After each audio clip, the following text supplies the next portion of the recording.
মৰমৰ ছাত্ৰ ছাত্ৰীসকল, আজি আহিব আমাৰ ত্ৰিভুজৰ সাদৃশ্যতা। ত্ৰিভুজৰ সাদৃশ্যতা মানে সিমিলাৰ ট্ৰায়াঙ্গেল। সিমিলাৰ ট্ৰায়াঙ্গেলৰ তিনিটা উপবাদ্য হয়। ইয়াত উপবাদ্য 6.3, তাৰমানে সিৰিয়ালি 3, তাৰমানে সাদৃশ্যতাৰ উপবাদ্য ধৰা এইটো 1 নম্বৰ, 1 তিনিটা আছে। এইটো কিতাপৰ মতে উপবাদ্য আছে 6.3। ত্ৰিভুজৰ সাদৃশ্যতাৰ তিনিটা উপবাদ্য তোমালোকে জানি থবা। এইবোৰ পৰীক্ষাত সাধাৰণত নাহে, এটা দিবও পাৰে বা ত্ৰিভুজৰ সাদৃশ্যতাৰ এটা ডেফিনেশ্যন দিয়া, এটা সংজ্ঞা দিয়া এনেকুৱা আহিবও পাৰে যে ত্ৰিভুজৰ তিনিটা সাদৃশ্যতা আছে, তাৰ যিকোনো এটা সংজ্ঞা দিয়া। সংজ্ঞাটো হ'ল এনেকুৱা যে যদি দুটা ত্ৰিভুজৰ অনুৰূপ কোণবিলাক সমান, তেন্তে সিহঁতৰ অনুৰূপ বাহুবিলাক সমানুপাতিক আৰু ত্ৰিভুজ দুটা সদৃশ।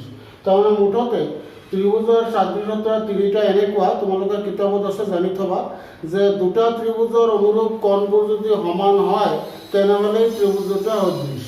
তাৰপিছত তোমালোকে পাবা দুটা ত্ৰিভুজৰ যিকোনো দুটা কোণ অনুৰূপ, যিকোনো দুটা অনুৰূপ কোণ সমান হ'লেও সদৃশ হয়। সদৃশ মানে সিমিলাৰ, দেখাত একে, তাৰমানে সৰ্বসম নহয়, মনত ৰাখিবা। তেনেহ'লে এইটো কি? 1 নম্বৰ, এইটো ত্ৰিভুজৰ সাদৃশ্যতাৰ 1 নম্বৰ উপবাদ্য বুলি কোৱা হয় যে দুটা ত্ৰিভুজৰ অনুৰূপ কোণবিলাক যদি কি হয়? সমান হয়। অনুৰূপ কোণবিলাক যদি সমান হয় তেনেহ'লে ত্ৰিভুজ দুটা সদৃশ। তো ইয়াত কৈছে যদি দুটা ত্ৰিভুজৰ অনুৰূপ কোণবিলাক সমান তেন্তে সিহঁতৰ অনুৰূপ বাহুবিলাক সমানুপাতিক। তেনেহ'লে অনুৰূপ বাহুবিলাকো সমানুপাতিক হয় আৰু ত্ৰিভুজ দুটা সদৃশ। এইটো 1 নম্বৰ উপবাদ্য। তাৰমানে প্ৰমাণ কৰা যে এনেকুৱা প্ৰশ্ন সাধাৰণতে নহয়, তোমালোকে ত্ৰিভুজৰ সাদৃশ্যতাৰ যিকোনো একটা ডেফিনেশ্যন বা যিকোনো একটা সংজ্ঞা দিয়া, এনেকুৱা আহিব পাৰে।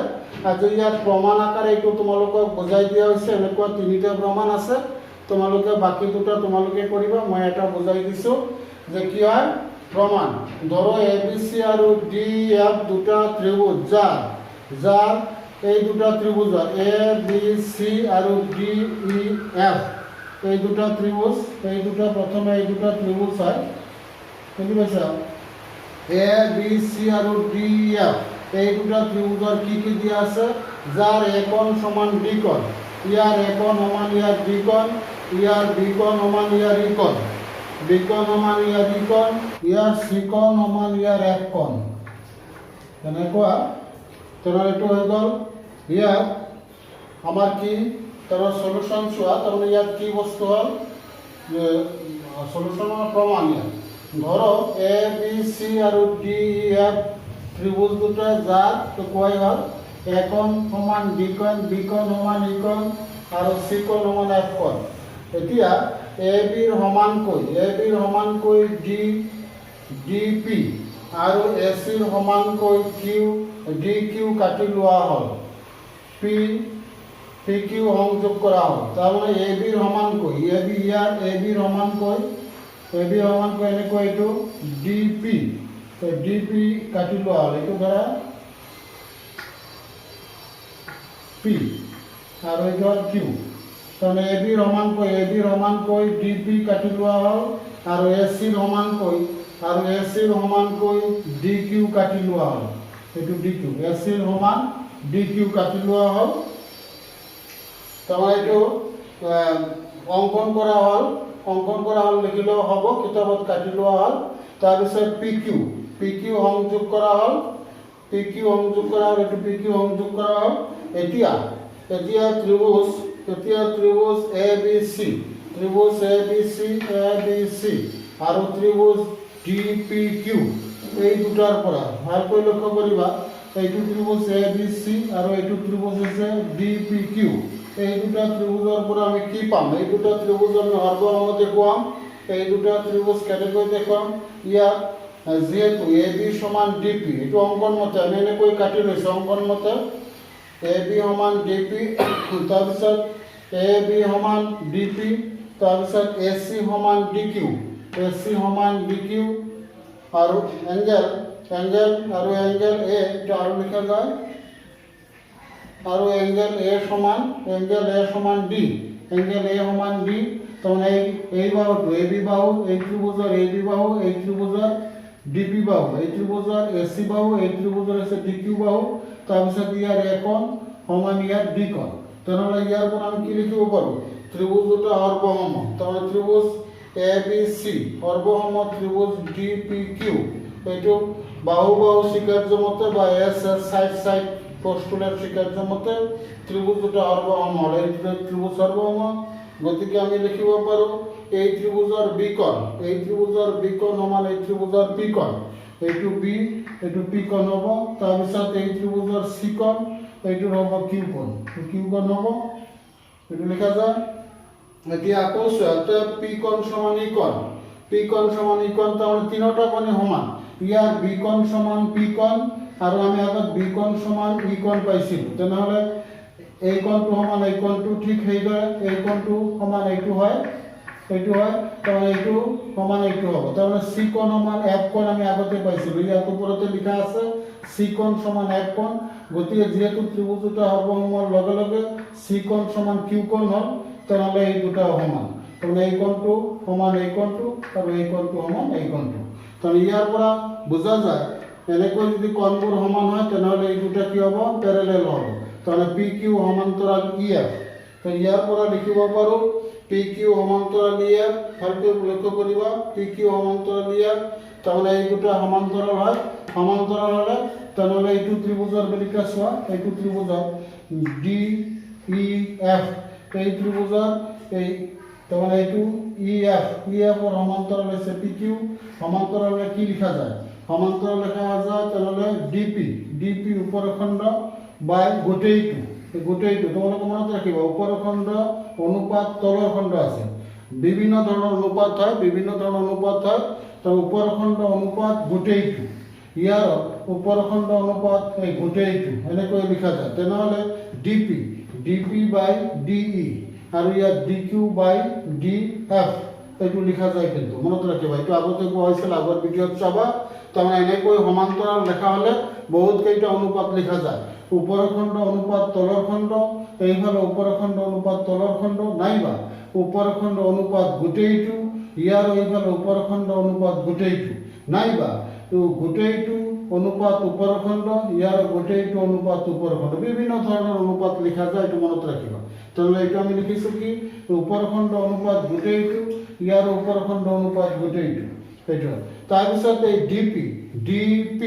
ডিপি সমান আমি ধৰিছোঁ কি আমাৰ লিখা আছে এ বি তেনেহ'লে ইয়াৰ ঠাইত ডিপিৰ ঠাইত এ বি লিখা যায় এ বি বাই ডিই আৰু ডিকিউ ঠাইত লিখা যায় এছ চি বাই ডিএফ তেনেহ'লে এইটো কি এ বি বাই ডি একেদৰে এইফালে আছে তাৰপিছত একেদৰে এইফালে যায় একেদৰে এ বি বাই এইটো মানে ডি পিৰ ঠাইত এ বি বাই ডি তাৰ ঠাইত আমি কি লিখিব পাৰোঁ বি চি বাই একেদৰে B C by E F B C মানে এইটো B C by E F লিখিব পাৰোঁ তেনেহ'লে ইয়াৰ পৰা আমি তিনিটাই সমান লিখিব পাৰোঁ A B by D E A B by D E তাৰপিছত B C by E F তাৰপিছত এছ চি মানে এইটো এছ চি তাৰমানে এইটো এছ চি বাই ডিএফ তেনেহ'লে এই দুটা ত্ৰিভুজৰ কি হ'ল বাহু সমানুপাত হৈ গ'ল তেনেহ'লে এই ত্ৰিভুজৰ সৰু ত্ৰিভুজৰ এই বাহু অনুপাত এই ডাঙৰ ত্ৰিভুজৰ এই গোটেই বাহু ইকুৱেল সৰু ত্ৰিভুজৰ বিচি বাহু অনুপাত ইয়াৰ ই এফ বাহু ইকুৱেল সৰু ত্ৰিভুজৰ এচি বাহু অনুপাত ইয়াৰ এইটো বাহু এইটো মানে ডি এফ এইটো হৈ গ'ল তেনেহ'লে দুটা ত্ৰিভুজৰ কি হয় অনুৰূপ কোণবোৰ সমান হ'লে সিহঁতৰ বাহুবোৰো সমানুপাত হয় অনুৰূপ বাহুবোৰ সমানুপাতিক হয় আৰু ইয়াৰ পৰা আমি লিখিব পাৰোঁ যে ত্ৰিভুজ দুটা সদৃশ সিমিলাৰ ত্ৰিভুজ A B C similar to ত্ৰিভুজ ডি ই এফ এইটো পঢ়িবা তোমালোকে বুজিবা এইবোৰ সাধাৰণতে প্ৰমাণ কৰা নাহে কিন্তু তোমালোকক দেখুৱাই দিয়া হৈছে কিতাপত আছে তোমালোকে অলপ চাবা তাৰপিছত নেক্সট উপপাদ্য আহিব নেক্সট উপপাদ্য তোমালোকে এনে জানি থবা তেনেহ'লে ত্ৰিভুজৰ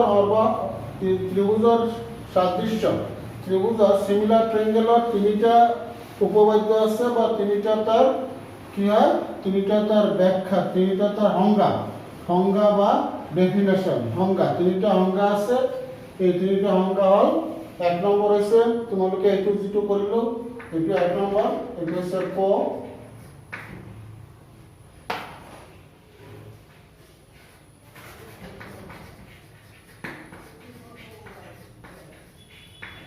ক আদৃশ্যতা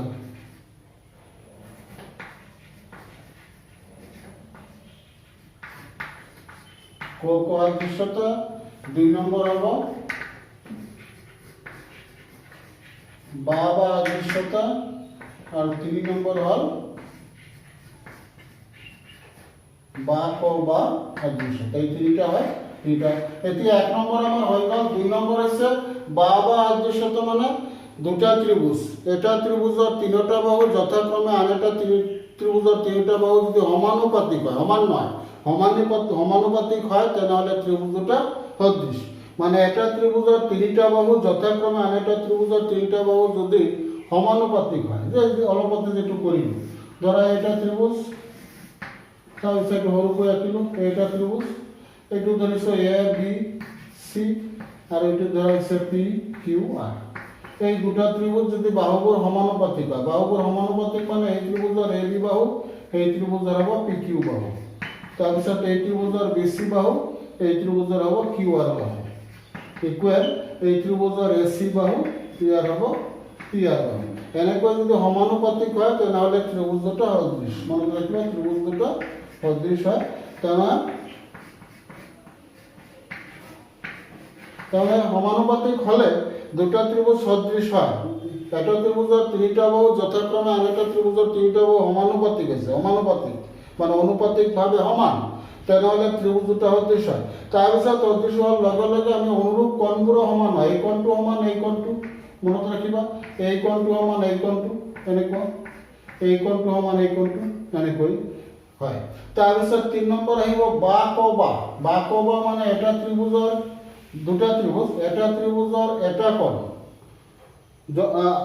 এটা ত্ৰিভুজ বা দুটা ত্ৰিভুজৰ অনুৰূপ কোণ অনুৰূপ এটা কোণ এটাকৈ কোণ যদি সমান হয় আৰু সেই গঠন কৰা সেই কোণটো গঠন কৰা সেই বাহু দুটা যদি সমানুপাতিক হয় তেনেহলে ত্ৰিভুজ দুটা সদৃশ তেনেহলে ধৰা বস্তুটো কি যে এ কোণ সমান ইয়াৰ পি কোণ আৰু এই দুটা বাহু এই কোণটো গঠন কৰা এই বাহু দুটা হৈছে কি এ বি বাহু আৰু এ চি বাহু ঠিক তেনেকৈ ইয়াৰ পি কিউ বাহু আৰু পি আৰ বাহু তেনেহলে পি কিউ তাৰমানে এ কোণ সমান পি কোণ আৰু কি হ'ব ইয়াৰ এ বি বাহু অনুপাত ইয়াৰ পি কিউ বাহু সমান ইয়াৰ এ চি বাহু অনুপাত ইয়াৰ পি আৰ বাহু এনেকুৱা যদি হয় তেনেহলে ত্ৰিভুজ দুটা সদৃশ মনত ৰাখিব এই তিনিটা মনত ৰাখিলে হ'ল এই তিনিটা সংজ্ঞা তোমালোকে মনত ৰাখিব যিকোনো পৰীক্ষাত আহিব পাৰে যে ত্ৰিভুজৰ সাদৃশ্যতাৰ যিকোনো এটা সংজ্ঞা ব্যাখ্যা কৰা বা যিকোনো এটা সংজ্ঞা চিত্ৰসহ বৰ্ণনা কৰা তো এটা কৰি দিয়া হৈছে এইটো তোমালোকে মনত ৰাখিবা আৰু তিনিটা কেনেকৈ হয় মনত ৰাখিবা এটা হৈছে ক সাদৃশ্যতা কোণ এটা ত্ৰিভুজৰ তিনিটা কোণ যথাক্ৰমে আন এটা ত্ৰিভুজৰ তিনিটা কোণ সমান হলে ত্ৰিভুজ দুটা সদৃশ এটা ত্ৰিভুজৰ তিনিটা বাহু যথাক্ৰমে আন এটা ত্ৰিভুজৰ তিনিটা বাহু সমানুপাতিক হলে ত্ৰিভুজ দুটা সদৃশ এটা ত্ৰিভুজৰ দুটা ত্ৰিভুজৰ এটা ত্ৰিভুজৰ এটাকৈ কোণ দুটা ত্ৰিভুজৰ এটাকৈ কোণ সমান আৰু সেই কোণ গঠন কৰা বাহু দুটা যদি সমানুপাতিক হয় তেনেহলে ত্ৰিভুজ দুটা সদৃশ এতিয়া আমি এক্সাৰসাইজত আহো মনত ৰাখিবা ত্ৰিভুজৰ সাদৃশ্যতা এই তিনিটা সাদৃশ্যতা মনত ৰাখিবা এতিয়া এক্সাৰসাইজবোৰ কৰোঁ আচ্ছা এতিয়া আহিব আমাৰ exercise 6.3 এতিয়া 6.3 মনত ৰাখিবা কিতাপ উলিয়াই লোৱা ইয়াত কি আছে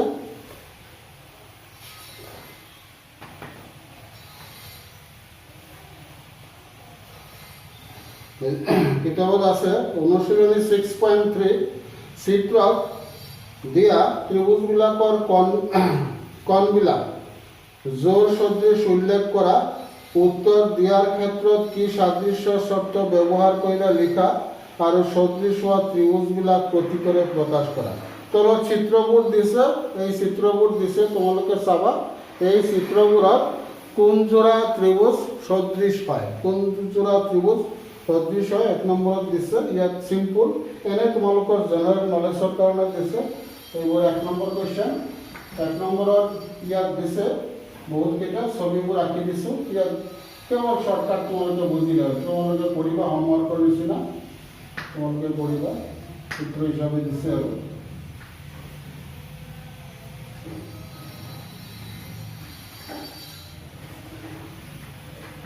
এইটো 1 নম্বৰ চিত্ৰ হয় ইয়াত কি দিছে এইটো এ বি চি ত্ৰিভুজ, এইটো P Q R, P Q R এইটো পি হয়। তেনেহ'লে ইয়াত এইটো দিছে 60 ডিগ্ৰী, এইটো 60 ডিগ্ৰী, তাৰপিছত এইটো 80 ডিগ্ৰী, এইটো 40 ডিগ্ৰী, এইটো 80, এইটো 40। তাহলে হৈ গ'ল। তাহলে এই ছবিত এই দুটা ত্রিভুজ কি হ'ব? সদৃশ হ'বই। কিয়? যে ইয়াত সদৃশ হয় না নহয় আৰু কি ধৰণৰ সদৃশ হৈছে এইটো কোন কোন কোন সাদৃশ্য। তেনেহ'লে এইটো আমি কি লিখিব পাৰোঁ? ইয়াত সৰুকে লিখিলে হ'ল ইয়াত এ কোণ সমান ইয়াৰ কি হ'ব? পি কোণ সমান কি দিছে? 60 ডিগ্ৰী। তাৰপিছত ইয়াৰ বি কোণ ইয়াৰ সমান হ'ব কিউ কোণ সমান 80 ডিগ্ৰী আৰু ইয়াৰ সি কোণ সমান হ'ব ইয়ার আর কোণ, আর দুটাই প্রত্যেকেই 40 ডিগ্রি। তাহলে ইয়ার পরে লেখা যায় একটা ত্রিভুজ এ বি সি সদৃশ ত্রিভুজ পি কিউ আর। এইটো কিয় হয়? এইটো এংগেল এংগেল লিখিলে হ'ল, এংগেল এংগেল এংগেল সাদৃশ্য, এংগেল এংগেল এংগেল এনেকৈ তোমালোকে কৰিবা। তাৰপিছত চোৱা 2 নম্বৰ, 2 নম্বৰটো এনেকুৱা আছে। ধৰা এইটা ত্ৰিভুজ সমকোণী ত্ৰিভুজৰ নিচিনা, ইয়াতো এইটো এনেকুৱা।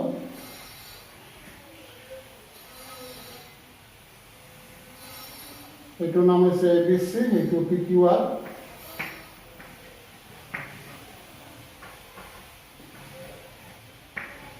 এইটো 2 নম্বৰ ছবি হয়। তেনেহ'লে এইটো কি হ'ব? এইটো দিছে 2 একক, এইটো 3 একক, এইটো 2.5, এইটো 4, এইটো হৈছে 5, এইটো 6। এতিয়া চোৱা এইটোতো সমকোণী ত্ৰিভুজটো একোৱাৰ চিহ্ন দিয়া নাই, ইয়াত কোণবোৰৰ বাহুবোৰৰ মাপ দিছে। চোৱা বাহুবোৰৰ মাপ দিছে, ইয়াত তোমালোকে মিলাই ল'ব লাগিব। চোৱা এইটো যদি সমকোণী ত্ৰিভুজৰ নিচিনা দেখা যায়, এইটো অতিভুজ হ'ল, ইয়াৰ অতিভুজ এইটো হ'ব, এইটো হ'ব, এনেকৈ দেখা গৈছে। তেনেহ'লে এইটো 6, এইটো 3 আধা হয়, এইটো আধা হ'ল। তাৰপিছত চোৱা, তাৰপিছত এইটো অলপ দীঘলীয়া ধৰা আকাৰত, তাৰমানে এইটো ইয়াৰ লগত মিলিব, এইটো আৰু এইটো, কাৰণ এইটো আধা, এই 5ৰ আধা 2.5 আৰু এইটো 4 ইয়াৰ লগত মিলিব আধা, এনেকৈ মিলাই লিখিলে হ'ল। যে ইয়াত কি লিখিম আমি? যে ইয়াত এইটো আগত লিখা, যে ইয়াত কি লিখা যায়? ইয়াত দিয়ে আছে, তেনেহ'লে মিলাই লিখিলে এনেকৈ লিখিব পাৰোঁ। ইয়াৰ দ্বাৰা এছ চি, ইয়াৰ এছ চি, তেনেহ'লে ইয়াৰ হ'ব পি কিউ, আৰু ইয়াৰ কি হ'ল? এইটো যদি এ বি দিওঁ, ইয়াৰ এ বি, তেনেহ'লে ইয়াৰ লগত মিলিব কি? এইটো। চোৱা আচ্ছা, এটা এটা কৰি ওলাই লওঁ। এইটো সমান কিমান হ'ল? এ চি সমান হ'ল 3, এইটো হ'ল 6। তাৰপিছত ধৰা মিলাই লিখিব লাগিব। তাৰপিছত ইয়াৰ হ'ল A B, year A B, ইয়াৰ হ'ব কোনটো? কিউ আৰ, এইটো 2/4, এইটো হাফ, এইটো হাফ। তাৰপিছত ইয়াৰ হ'ল এইটো বি চি, ইয়াৰ হ'ব পি আৰ, এইটো হ'ল 2.5, এইটো 5, এইটো হাফ। কাৰণ আমাৰ মিলি গ'ল, গতিকে এইটো লিখিব পাৰোঁ আমি। এইবোৰ তোমালোকে পাৰিবা, চিম্পুল, খালি কেৱল জেনেৰেল নলেজ টেষ্ট কৰা। তেনেহ'লে ইয়াৰ পৰা আমি কি লিখিব পাৰোঁ? তিনিটাই হাফ হাফ হৈছে, এটা লিখিব পাৰোঁ S C by P Q, তাৰপিছত A B by Q R, তাৰপিছত এইটো হৈছে B C by P R. তেনেহ'লে হৈ গ'ল। তেনেহ'লে আমি লিখিব পাৰোঁ ত্ৰিভুজ এ বি চি সদৃশ ত্ৰিভুজ পি কিউ আৰ, এনেকৈ লিখিলে হ'ল। তাৰপিছত 3 নম্বৰ, এনেকৈ তোমালোকে পাৰিবা আৰু তোমালোকে নিজে প্ৰেক্টিছ কৰিবা। 3 নম্বৰ চোৱা, এইটো হয়তো নহ'ব। 3 নম্বৰ হৈছে LMP আৰু DF, এই ত্ৰিভুজ চাব পাৰা। 3 নম্বৰটো এইটো হৈছে মুচিটো,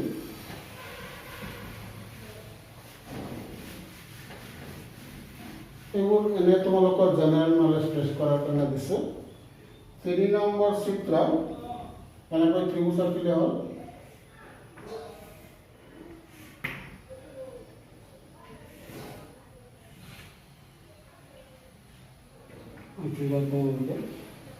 এইটো দিছে L M N এইটো D E F তাহলে ইয়ার দিছে 2.7 এইটো দিছে 2 এইটো দিছে 3 এইটো 4 এইটো 5 এইটো 6 এতিয়া বাহু সমানুপাত তোমালোকে চোৱা বাহু সমানুপাত ইয়াত কোনৰ কথা নাই বাহু সমানুপাত যে ইয়াত আমি যদি মিলাও এইটোৰ আধা এইটো হয় এইটোৰ আধা এইটো হয় কিন্তু এইটো নিমিলে এইটো 5 মানে কোনটাই নিমিলে ইয়াত 5 আধা 5 আড়াই হয় 2.5 হয় 2.7 আছে তাহলে এটাও মিল নাই ইয়াত এটাও মিল নাই এইটো 3 নম্বৰ হয় তোমালোকে এনেকৈ পৰীক্ষা কৰা কাৰ লগত মিলাবা নিমিলে এইটো যদি মিলোৱা হাফ হয় এইটো মিলালে হাফ হয় এইটো মিলালে হাফ নহয় গতিকে এইটো সদৃশ নহয় তাহলে এইটো সদৃশ নহয় ত্রিভুজ L ত্রিভুজ লিখি দিলে হল L M N और ত্রিভুজ D E F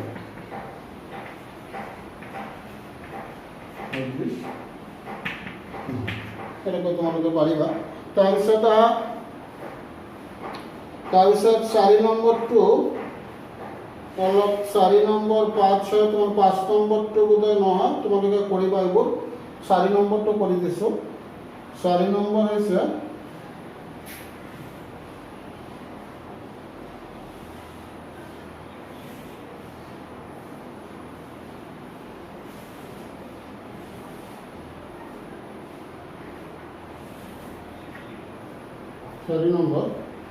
এইটো MNL M N L it is a PQR itu 4 নম্বর হয় আচ্ছা এইটো চোৱা যাওক কি আছে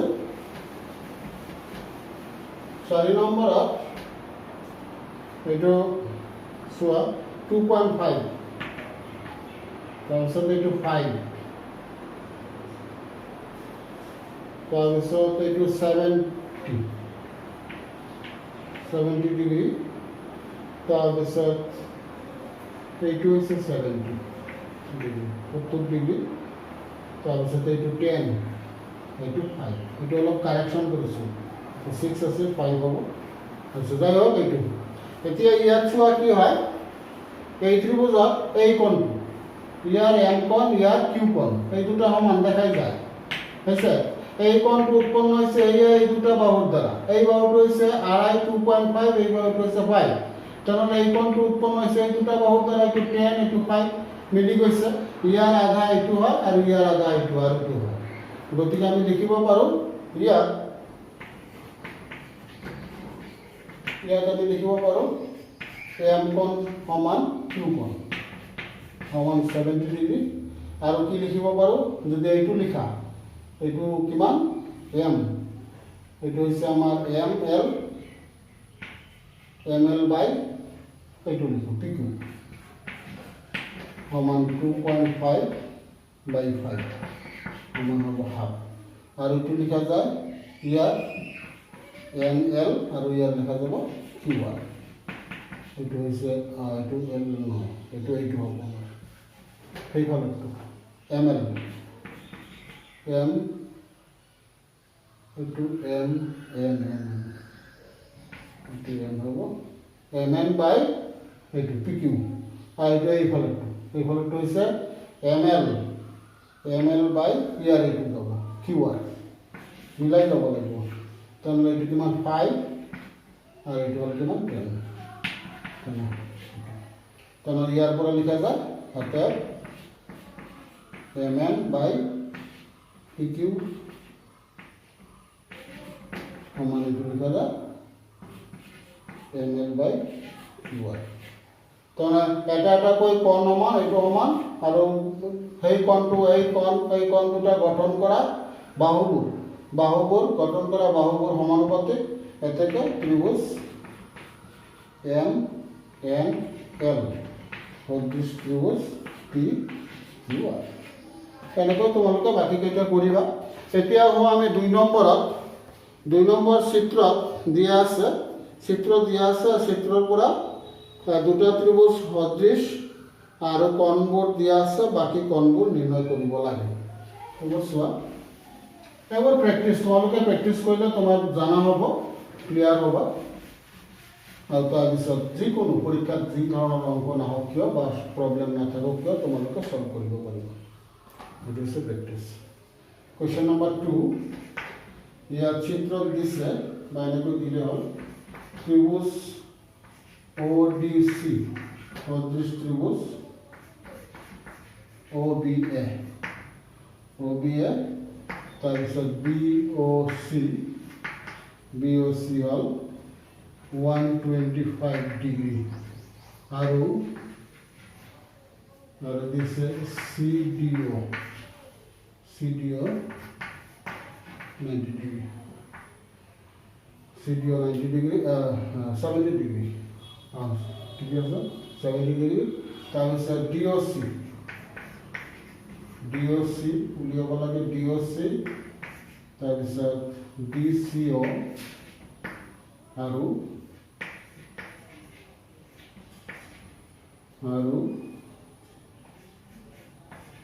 OAB নিৰ্ণয় কৰা।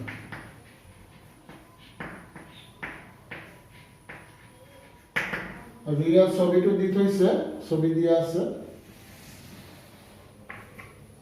ছবিটো দিয়া আছে। দুটা প্ৰায় সমান্তৰাল নিচিনা, কিন্তু ইয়াত প্ৰশ্নত দিয়া নাই।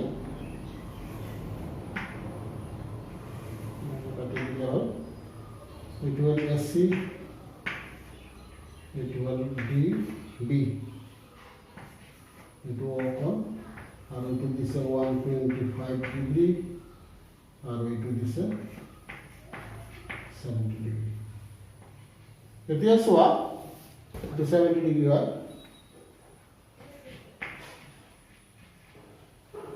এইটো আমাৰ বস্তু, তাৰমানে এই দুটা এনেকৈ সমান্তৰাল ৰেখা দিছে। সমান্তৰাল ইয়াত কোৱা হোৱা নাই, দুডাল এজোৰ ৰেখা আৰু এইটো AC আৰু BD। AC আৰু BD অবিন্দুত কটাকটি কৰিছে। এই এংগেল মানে এইটো হৈছে BOC 125 ডিগ্ৰী আৰু এই এংগেলটো দিয়া আছে আমাৰ CDO 70 ডিগ্ৰী। তেনেহ'লে আমাৰ কি উলিয়াব লাগে? 1 নম্বৰ উলিয়াব লাগে DOC এই কোণটো উলিয়াব লাগে, এইটো DOC। তাৰপিছত DCO এইটো উলিয়াব লাগে। তাৰপিছত উলিয়াব লাগে OAB এই কোণটো। তাৰপিছত উলিয়াব লাগে তিনিটা, এইটা। এতিয়া তোমালোকে চিত্ৰৰ পৰা এইটো সলিউশন লিখিলে হ'ল সলিউশন। যেহেতু ত্ৰিভুজ ODC আচ্ছা এইটো নালাগে, ইয়াত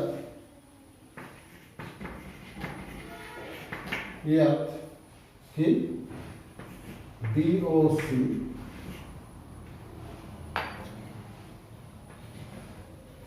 BOC 125 ডিগ্ৰী আৰু কি দিছে আৰু CDO 70 ডিগ্ৰী এইটো দিয়া আছে। যাই হোক এইটো দিয়া আছে। এতিয়া চোৱা আমি এই কোণটো যদি চাওঁ, এইটো আমাৰ DB বা BD এটা সৰল ৰেখা, সৰল কোণ। এইটো গোটেইটো এটা সৰল কোণ। তেনেহ'লে আমি এই কোণটো লিখিব পাৰোঁ, এইটো লিখিব পাৰোঁ এটাকে ডাইৰেক্ট। এইটো আমাৰ নিজা নলেজৰ পৰা তোমালোকে জানাই। এইটো লিখিব পাৰোঁ DOC আমাৰ কি বা COD এংগেল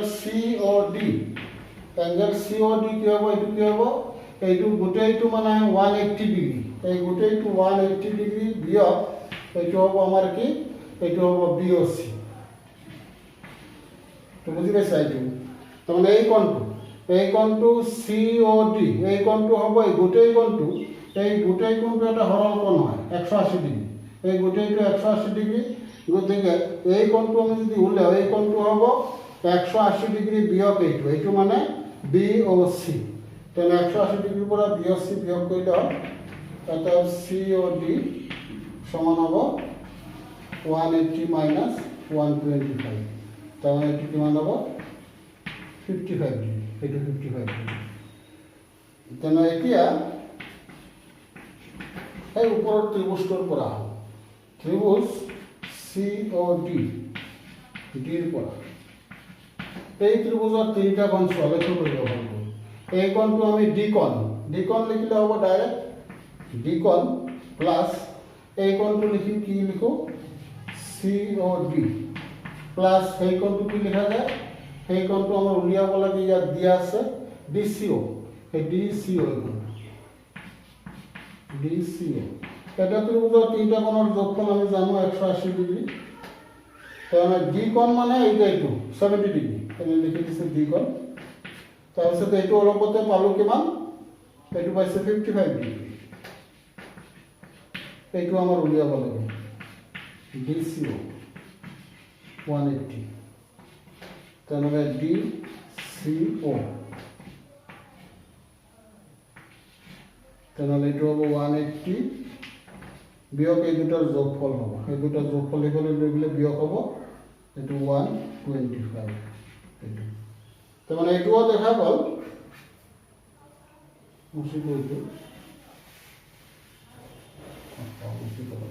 হ'ব।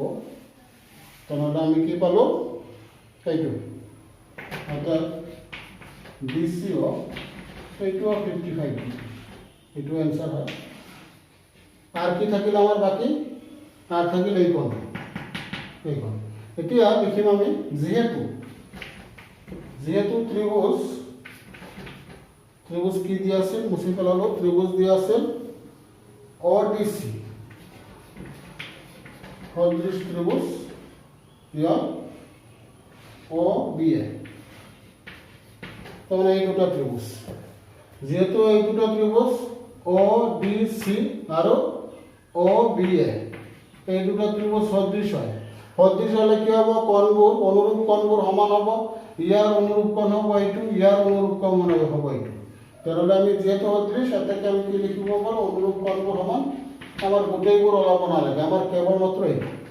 তেনেহ'লে এইটো আমি উলিয়াব লাগে, অৰ্থাৎ এই কোণটো সদৃশ এইটো হ'ব, এইটো হ'ব DCO এংগেল D বা এইটো আগত লিখিব পাৰোঁ, এইটো A কোণ নাইবা আমি কি লিখিব পাৰোঁ BAO বা OAB, তাৰমানে আমি কি লিখিব পাৰোঁ OAB সমান হ'ব এইটো DC। তেনেহ'লে আমি এইটো পাইছোঁ, অৰ্থাৎ OAB সমান এইটো পাইছোঁ কিমান 55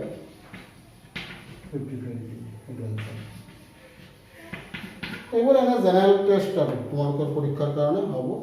তাৰপিছত আহা 3 নম্বৰটো কিন্তু আগৰ ভিডিঅ'ত তোমালোকে চাবা, আগৰ ভিডিঅ'ত চেম অংক, আগৰ ভিডিঅ'ৰ যিটো 9 নম্বৰ মানে এক্সাৰচাইজ 6.2 না কুৱেশ্যন নম্বৰ 9 আৰু ইয়াত কুৱেশ্যন নম্বৰ 3 সেই গতিকে এইটো আৰ দুনাই কৰাৰ প্ৰয়োজন নাই, তোমালোকে এই 9 নম্বৰ অঙ্কটো ইয়াত 3 নম্বৰ উঠাই তোমালোকে কৰে দিবা, সেই অঙ্ক খুব ইম্পৰ্টেন্ট, ভেৰি ইম্পৰ্টেন্ট এবাৰেৰ কাৰণে এই 3 নম্বৰ এক্সাৰসাইজ 6.2 9 নম্বৰ সেই অঙ্ক তোমালোকে কৰে লবা। তো আজিলৈ ইমানতে শেষ কৰিলোঁ, ধন্যবাদ।